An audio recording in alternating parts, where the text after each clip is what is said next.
Queridos amigos, como siempre es un placer estar con ustedes a través de las pantallas de Canal 11 y su retransmisora en el departamento de Canelones. Hoy la idea es compartir con un compañero del Ejecutivo Nacional y del Grupo Técnico el tema de educación. Ya lo habíamos anunciado en otros programas, pero al comienzo del programa quería comentarles, para después entrar al tema, al comienzo del programa quería comentarles que el día sábado hicimos una actividad. En los próximos días vamos a seguir haciendo otras actividades en el departamento de Canelones, pero el día sábado hicimos una actividad acá en la ciudad de Las Piedras, en el barrio San Marcos, con una nueva agrupación que se ha constituido con compañeros que provienen de la izquierda, que provienen del Partido Nacional e incluso de Tiendas Coloradas, que se llama la agrupación Entre Todos, que la coordinan y la están trabajando los compañeros Gerardo García, ñato, que lo conocen en el barrio ahí, que tiene una peluquería, Gustavo Donacredi, que también es otro compañero que coordina esto, con el gallego Casas y Braulio Fumón. Organizaron esta actividad con otros compañeros más que integran la agrupación Entre Todos, con la idea de generar, a partir de estas agrupaciones zonales y departamentales, la posibilidad de un intercambio, como ha sido desde un principio, desde la Concertación Republicana Nacional, de un intercambio entre las agrupaciones y la conducción nacional para enriquecer el movimiento. Tuvimos una jornada muy buena ahí en el barrio, intercambiamos ideas con vecinos, con compañeros que participaron, y bueno, y la agrupación quedó en marcha, así que cualquier vecino o amigo interesado en contactarse, ya saben que con el ñato en la peluquería lo pueden encontrar, y si no, a través de las páginas o de los números de teléfonos que nosotros hemos ido entregando para ustedes en todo este tiempo de encuentro semana a semana. Compromiso nuestro con ustedes esta semana era justamente tratar el tema de la educación. Hemos tratado seguridad, hemos tratado tema política económica. Lógicamente que uno no puede ser todólogo en todos los temas, por lo tanto recurre a los que saben. Nuestro sector tiene un centro de estudios, de altos estudios y de preparación para los temas claves del quehacer nacional. Nosotros en el Cabildo Nacional Representativo de marzo aprovechamos y aprobamos 8 ejes programáticos. Uno fue la educación. Y bueno, el compañero Juan Pablo Riccieri, que pertenece al Ejecutivo Nacional de la Concertación Republicana Nacional y además integra el Grupo Técnico, es el encargado de coordinar los esfuerzos del Grupo Técnico con otros compañeros que han ido elaborando un programa y una propuesta que fue aprobada en el Cabildo y que estamos haciéndolo hacia la interna del Partido Nacional y además hacia la sociedad en su conjunto.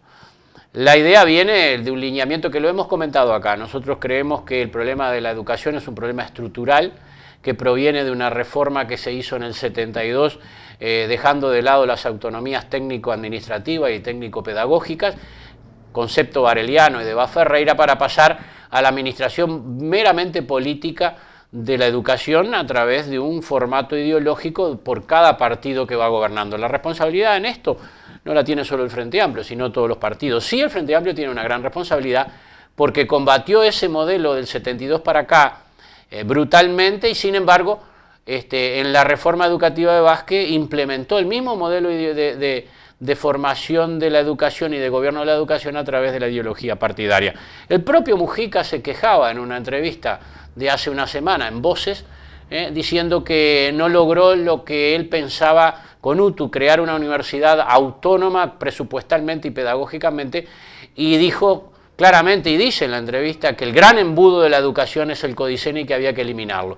Bueno, nosotros eso lo venimos planteando hace mucho tiempo, desde hace mucho tiempo, antes de que el Frente ganara el gobierno, que el gran problema de la educación era un problema estructural.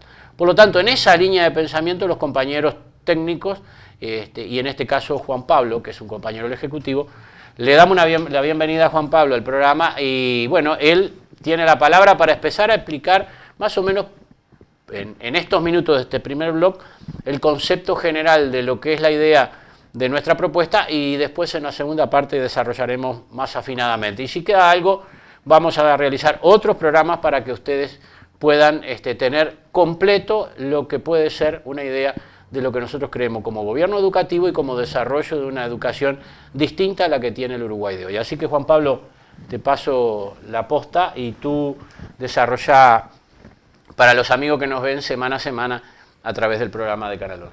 Bien, Jorge, primero que nada, muchas gracias por la invitación y en segunda medida también mandarle un saludo y un abrazo a toda la gente de Las Piedras y de todo Canelones que los mira por el canal, por este canal.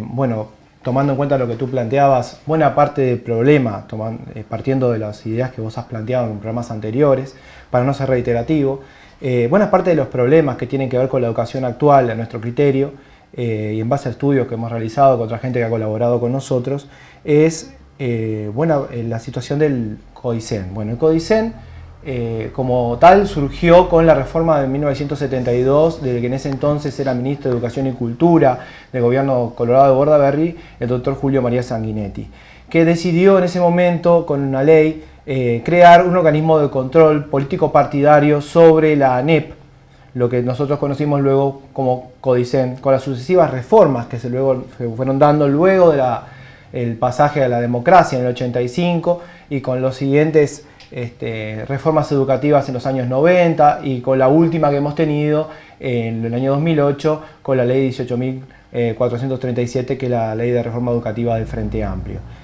Salvando las diferencias a lo largo de la historia, todas las leyes y las reformas educativas del 72 hasta esta parte han tenido la problemática de generar, como siempre, un control político partidario basado en criterios economicistas y políticos sobre la educación y no en criterios pedagógicos o técnicos como debería ser, como que deberíamos pensar todos que sería. Ahora bien, eso generó, por ejemplo, en la última ley que se votó sobre educación, que es la ley del Frente Amplio, tenemos la dificultad que se ha aumentado el aparato burocrático de la ANEP, generando dificultades para aplicar las decisiones educativas de cada uno de los consejos desconcentrados que tiene la ANEP, ¿verdad? Tenemos por un lado el Consejo de Educación Primaria, el Consejo de Educación Secundaria y el Consejo de Educación Técnico Profesional, también conocido como la UTU. ¿Qué dificultades pasan?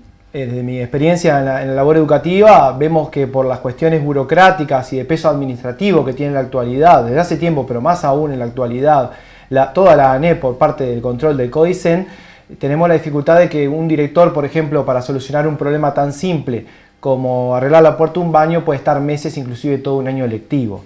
Ahí da la pauta de las dificultades que lleva el aparato de control burocrático y el político partidario sobre la educación. A tal punto es que tomamos la medida y la decisión, en base a los conceptos volcados por el senador Saravia, de proponer una reforma orgánica completa de la ANEP, porque ninguna reforma educativa puede llevarse a cabo y puede llegar adecuadamente a cada escuela, a cada liceo, a cada UTU, si no es que modificamos todo ese pesado aparato burocrático que hace efecto sobre las instituciones educativas.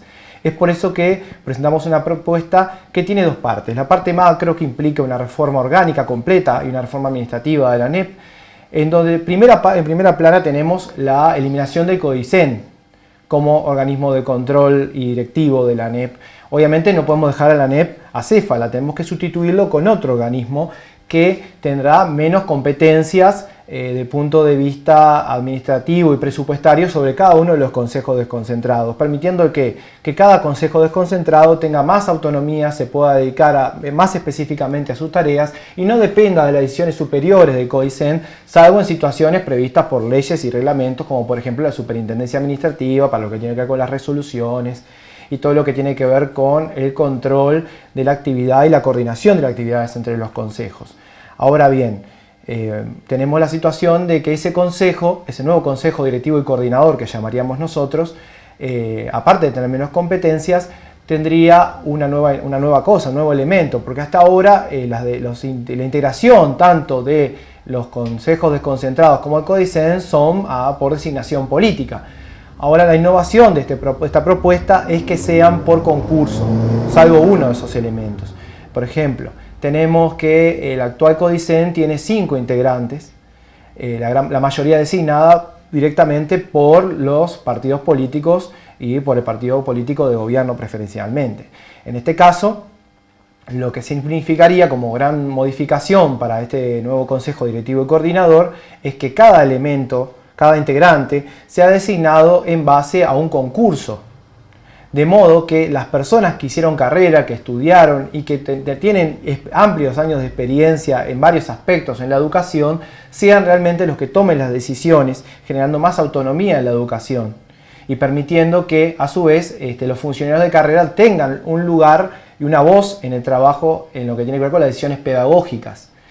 Ahora bien, tenemos eso como el inicio de la reforma, porque no solamente implicaría para poder reorganizar toda la ANEP, modificar o sustituir ese viejo Codicen, sino que tenemos que hacer una reforma en cada uno de los consejos desconcentrados. ¿Por qué? Porque es obviamente cambiar la cabeza de un ente autónomo como es la ANEP, implicaría toda una reforma en cascada. ¿Cómo haríamos eso? Eliminaríamos, por ejemplo, un montón de trámites que ahora ya por el paso de los años y la innovación en tecnología o las nuevas teorías que sustentan la educación han quedado obsoletos o han quedado inapropiados, que generalmente generan más peso burocrático o que fueron diseñados para situaciones en donde la educación tenía otras circunstancias. Por ejemplo, les pongo el caso de un trámite que fue creado en la época de la dictadura y cuyo formulario no fue modificado hasta la actualidad y por ejemplo ahora podría ser sustituido perfectamente por otros mecanismos a través de vínculos informáticos o a través de nuevas actividades y resoluciones administrativas. A esos efectos es que, por ejemplo, cada uno de los consejos desconcentrados no sería un pilar monolítico o incompatible con los otros, permitiendo que se coordinen, trabajen en conjunto y por lo menos, por ejemplo, tenemos el caso de las dificultades que hay en la UTU. Por ejemplo, en la actualidad, cuando un chiquilín que quiere estudiar UTU y pasa a secundaria o pasa de secundaria a UTU, tiene dificultades por los límites de edad, por el lugar que estudia, por la carrera que quiere estudiar, cuando en realidad debería tener la posibilidad de optar por una opción o por otra y no tener que ir encaminado a que tengo que necesariamente ir al liceo porque no puedo entrar a lo que quiero estudiar en la UTU. Esas dificultades que muchas veces son por cuestiones de decisiones políticas, de voluntad política o también por las dificultades de las trabas administrativas que tiene hoy la ANEP, deberían ser eliminadas para poder subsanar esa situación y para que cada uno de los consejos desconcentrados se pueda manejar sin la necesidad del control presupuestario de Codicen. Por ejemplo, para ejecutar obras o, por ejemplo, permitiendo que cada institución educativa pueda plantear sus necesidades sin esperar que las decida el Codicen, que a veces no tiene la capacidad de ver exactamente cuáles son las necesidades de cada institución educativa en cada punto del país. Por otro lado, tenemos la situación del Consejo de Educación Primaria. El Consejo de Educación Primaria en la actualidad tiene, y uno lo ve en las cifras oficiales, tiene un aumento en el proceso de las personas que egresan de primaria, ¿verdad? Los niños que terminan sexto de escuela. Sin embargo, identificamos una severa problemática en lo que tiene que ver con esos chiquilines que salen de sexto de escuela y luego pasan a secundaria. ¿Por qué? Las propias cifras oficiales han reconocido que muchos chiquilines entran a la secundaria y quedan en primero. Hacen un año primero, 2 años primero, 3 años primero. ¿Cuál es la explicación a esa dificultad? ¿Cuál es ese cuello de botella que mencionaban autoridades, por ejemplo, en el Senado o en programas de televisión? Inclusive los propios consejeros de primaria y los propios integrantes del Codicen reconocen las dificultades que hay en lo que ahora es el chivo expiatorio de la educación, que es secundaria, sobre todo primer año de secundaria. Es lo que en la actualidad se conoce como los pases sociales. ¿Por qué? Los pases sociales son una decisión que se tomó para que los muchachos que por distintas dificultades llegan a quinto o sexto de escuela y en realidad no tienen los elementos de punto de vista académico o de punto de vista del aprendizaje para poder egresar de primaria, de todos modos son promovidos y son enviados a educación secundaria o en todo caso a UTU, a pesar de que no logren los objetivos de egreso o el perfil de egreso de un alumno de primaria por el simple hecho de que no se los desvinculen. Ahí tenemos una grave situación, porque con el argumento de que no se desvinculen, lo que estamos haciendo es simplemente trasladar a esos chiquilines y postergar su proceso de desafiliación de las instituciones, que es lo que está pasando en la actualidad. Esos chiquilines salen de quinto y sexto de escuela con algún bache en matemática, en idioma español o hasta en otras materias, y llegan a primero y se chocan con un muro académico, el cual no pueden sortear porque no tienen los elementos que se supone que deberían tener. Y obviamente lo que hacen, bueno, no se desvinculan en primer año de liceo, pero tarde o temprano, por las distintas frustraciones o los distintos problemas que surgen al momento de las dificultades en la promoción de secundaria, terminan desvinculándose tarde o temprano porque no logran adquirir los elementos que le permitan llevar satisfactoriamente una estructura secundaria.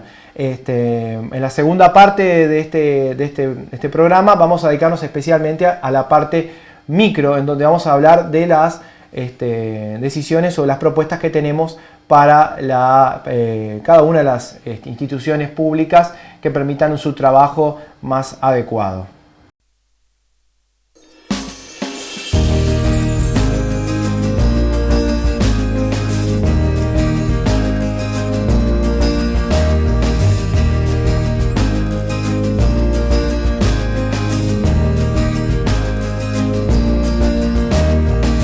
En esta segunda parte, como dijo él, vamos a ir a la parte micro, por lo menos en idea general en estos minutos, que a ustedes más o menos les vaya quedando cuál es la idea de la propuesta. Lógicamente, nosotros acá hemos hablado de dos temas centrales que tienen que ver la educación y la seguridad.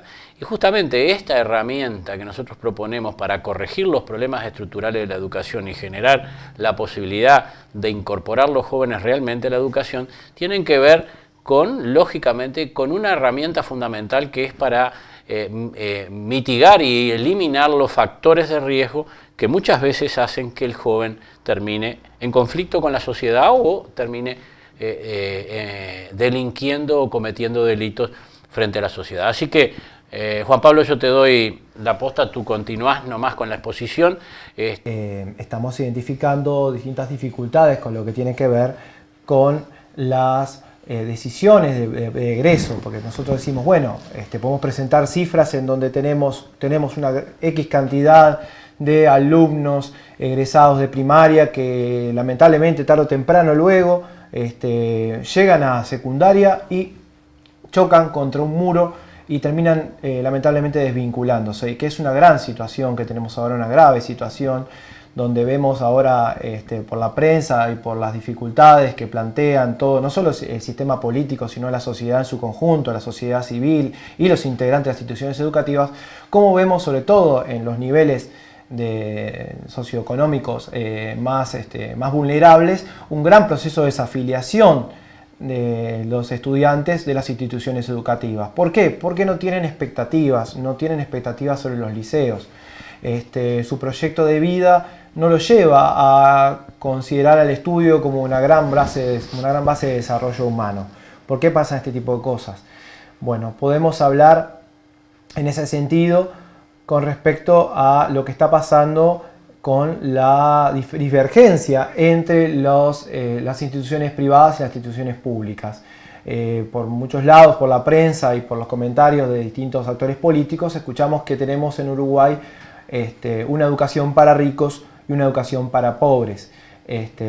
Concepto que ya mencionaba Varela en el libro de la legislación escolar hace más de 100 años atrás. Esta situación se mantiene vigente hasta hoy, producto de que tenemos un sistema educativo muy vulnerable y obviamente con las dificultades de presupuesto que implica trabajar con alumnos que tienen una situación de lo que se llama de riesgo social, ¿verdad? Están sumidos a la posibilidad de que estén en riesgo desde el punto de vista no solo económico, sino de la seguridad, de las dificultades familiares, las dificultades económicas, inclusive culturales. ¿Cuál es la propuesta de la Constitución Republicana Nacional para sobrellevar esta situación de que los alumnos no van con ganas al liceo?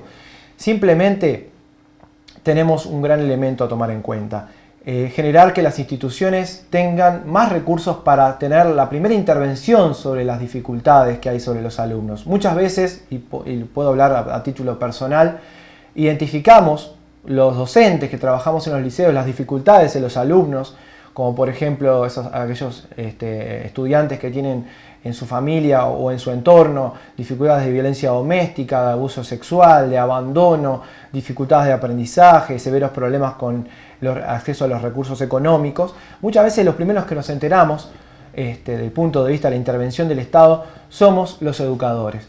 Y por lo tanto las instituciones tienen que tener los recursos para poder trabajar, tener por lo menos una posibilidad de diagnóstico, análisis y primera intervención sobre esas problemáticas.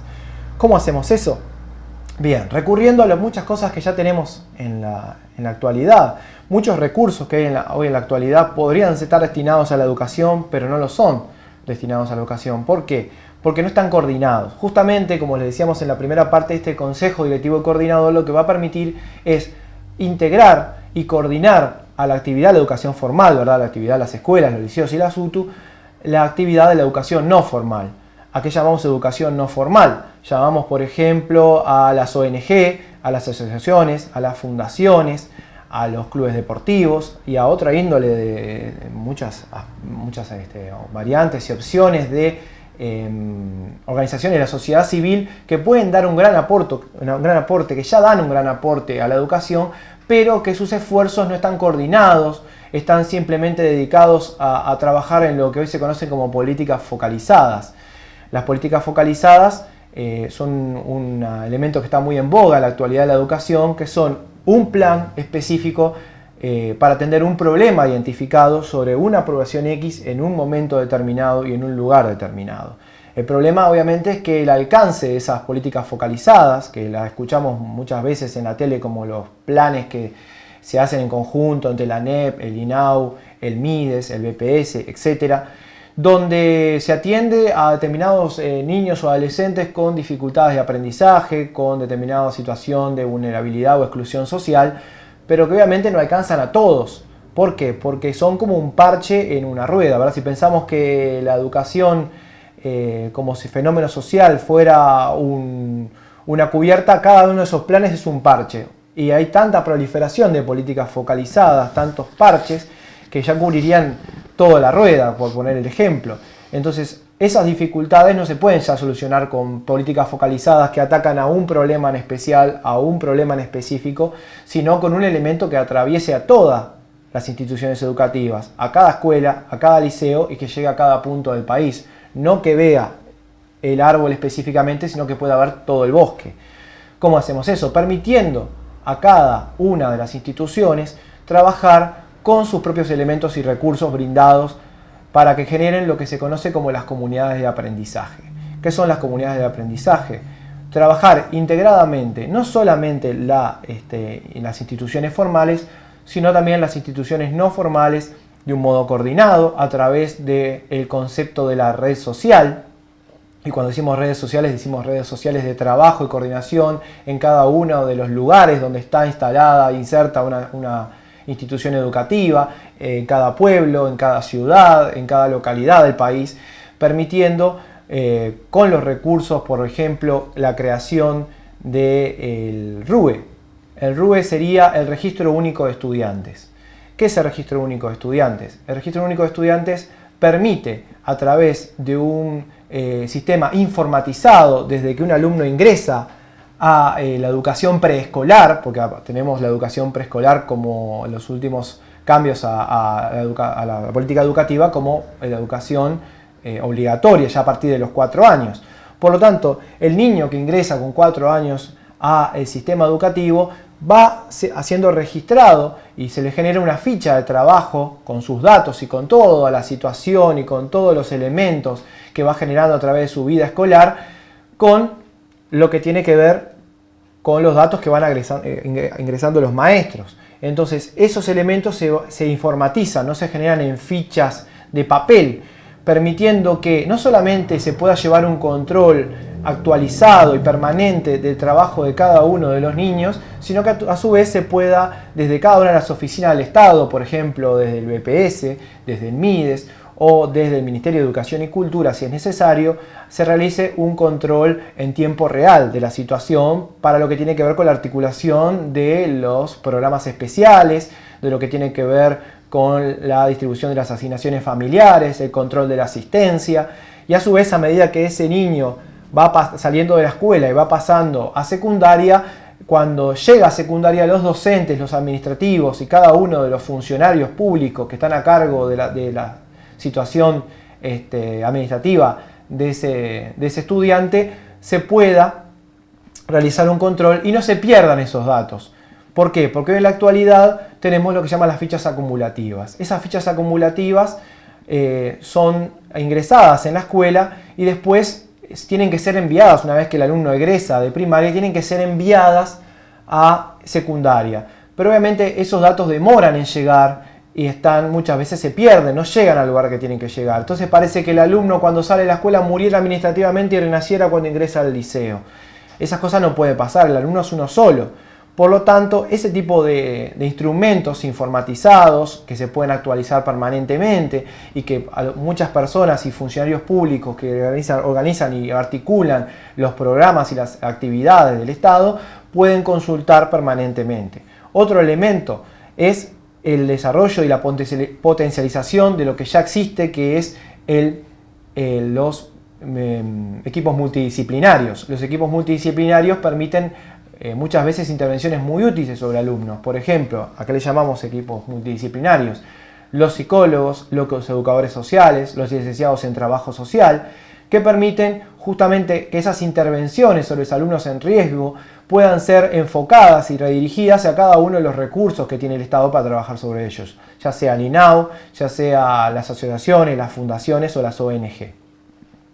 Tenemos otro elemento para destacar, que es una cosa que fundamentalmente lo vemos en todos los países que tienen grandes desarrollos educativos. Es imposible trabajar socialmente, comunitariamente, un proyecto educativo completo e integral sin una política de deportes. Cuando digo política de deportes, digo política de Estado. ¿Qué quiere decir una política de Estado vinculada a los deportes? Estamos hablando de una política donde el deporte atraviese como un fenómeno formativo, no un fenómeno simplemente competitivo por el deporte, sino un fenómeno formativo a cada uno de los estudiantes. ¿Cómo? Obviamente tenemos en las escuelas y en los liceos la parte académica, las asignaturas, historia, matemática, geografía. Podemos trabajar obviamente en las escuelas esos elementos, pero estamos olvidando de la parte de los alumnos como personas integrales y nos está faltando la parte de deportes. Muchos inclusive liceos o escuelas no tienen recursos para trabajar en deportes adecuadamente, por más que se ha intentado, porque no se tienen los recursos. Se tiene de dónde sacar. ¿Por qué? Porque están en este momento en la sociedad civil y actual un montón de instalaciones y personal capacitado y preparado para poder trabajar sobre el tema deportes vinculado a cada una de las escuelas, permitiendo que cada escuela tenga una representación deportiva y recurriendo a esos elementos para poder trabajar de modo que no solo los alumnos tengan un trabajo académico, tanto en la escuela como en el liceo como en la UTU, sino que también puedan dedicarse a actividades de la educación no formal. ¿Qué quiere decir eso? No solamente deportes, tiene que ser, por ejemplo, cultura, arte, danza, canto, el aprendizaje de un instrumento, el aprendizaje no solamente de deportes porque obviamente todos pensamos en el fútbol, pero pueden ser deportes no convencionales o no tan conocidos, pueden ser artes marciales, todas esas cosas que permitan el desarrollo del estudiante más allá de lo académico y que permita cortar con una de las grandes dificultades que encuentra la educación, que es el proceso de exclusión, esa cultura o subcultura de exclusión. Hace un tiempo el presidente Mujica reconocía que buena parte de las dificultades que hay en la sociedad actual, sobre todo en las sociedades con más vulnerabilidad desde el punto de vista socioeconómico, es esa subcultura de la exclusión. Esa subcultura de la exclusión implica que los alumnos ahora se vean desvinculados y sin expectativas sociales y que obviamente fracasen en la actividad escolar. Lo que ahora nosotros conocemos como niní. Mucho se ha hablado últimamente de los alumnos que ni estudian ni trabajan. Obviamente que esos alumnos que ni estudian ni trabajan, si no se les corta ese círculo de exclusión social, en donde están sumidos en el subconsumo e inclusive están sumidos en las situaciones de exclusión y la falta de expectativas de todo punto de vista, les permitirá reingresar en la sociedad y no ser captados por el mundo o la nueva sociedad del crimen organizado que tanto nos preocupa y que obviamente implica cortar con los factores de riesgo que tanto comenta el senador Saravia en sus proyectos y que permitirían el verdadero Uruguay con desarrollo productivo. Es imposible pensar en Uruguay con un desarrollo realmente productivo y a largo plazo si no se apuntala al crecimiento económico con seguridad y educación. Si no, se nos va a escurrir esa seguridad y esa educación como arena entre las manos. Obviamente que si no nos podemos demorar más con estos cambios, es necesario trabajar para dedicar todos los esfuerzos de la sociedad en su conjunto para sacar adelante el tema de la educación, porque si no vamos a seguir perdiendo generaciones que están casi tiradas al abandono y que obviamente puede traernos dificultades de muchos puntos de vista en un futuro no muy lejano. Muy bueno, Juan Pablo, te agradecemos la presencia en estos minutos. La intención nuestra justamente compartir lo que los compañeros del grupo técnico están trabajando y el compañero que integra el Ejecutivo y coordina el grupo técnico en materia de educación, para que ustedes tuvieran de primera mano los lineamientos de la concertación en los temas educativos. Lógicamente que resumido, esa cuenta además, en los próximos días Juan Pablo va a volver a participar del programa, ampliando estos temas para que ustedes vayan teniendo claro qué es lo que piensa la Concertación Republicana Nacional en distintos temas. Hasta la próxima semana, amigo, ha sido un placer, como siempre, encontrarnos a través de Canal 11.